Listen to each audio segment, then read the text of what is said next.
Thousands of supporters of Brazil's far-right former president, Jair Bolsonaro, have stormed the country's Congress, presidential palace, and Supreme Court in Brasilia.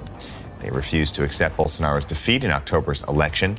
Their protest started after last week's inauguration of his successor, Luiz Inácio Lula da Silva. Bolsonaro issued a statement condemning the violence. U.S. President Joe Biden has made a visit to the U.S. border in El Paso, Texas, as his administration grapples with a growing migrant crisis. He's already announced tighter rules to tackle illegal migration. Cubans, Nicaraguans, and Haitians will be sent back to Mexico if they cross illegally.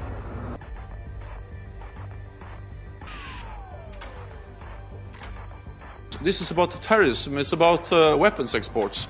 And we have to understand and remember that no other NATO ally has suffered more terrorist attacks than Turkey.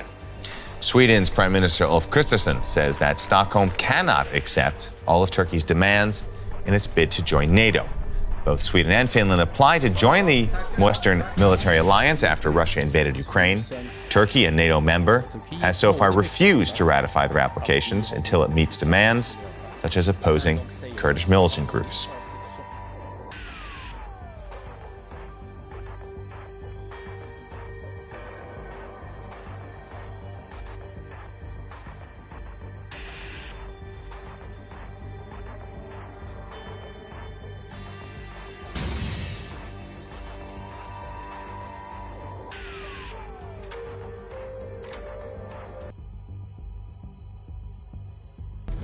Heavy rains have caused rock slides and flooding across California. Residents have been ordered to leave the town of Montecito, home to many celebrities. At least 14 people have been killed. More than 200,000 homes and businesses were left without power.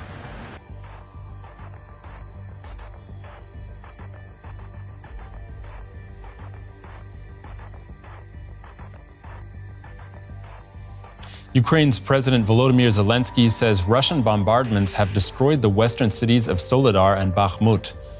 Separately, the German Foreign Minister Annalena Baerbock made a surprise visit to Kharkiv in northeastern Ukraine.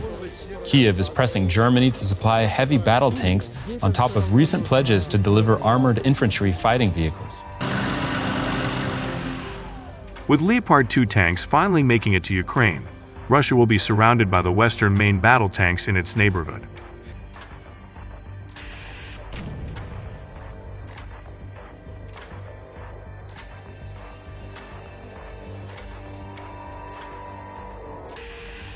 The country is currently lagging behind its own climate targets, yet it wants to further expand one of the 3 coal fields in western Germany. That means that the village of Lützerath is to make way for the lignite excavators and be demolished.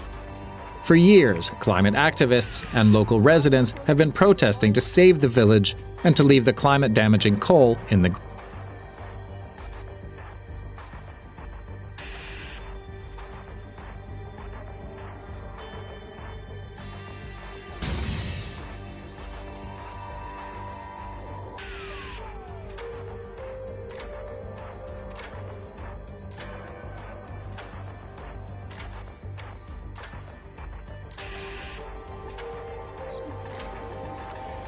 Pay your taxes, mind your business, and keep Will Smith's wife's name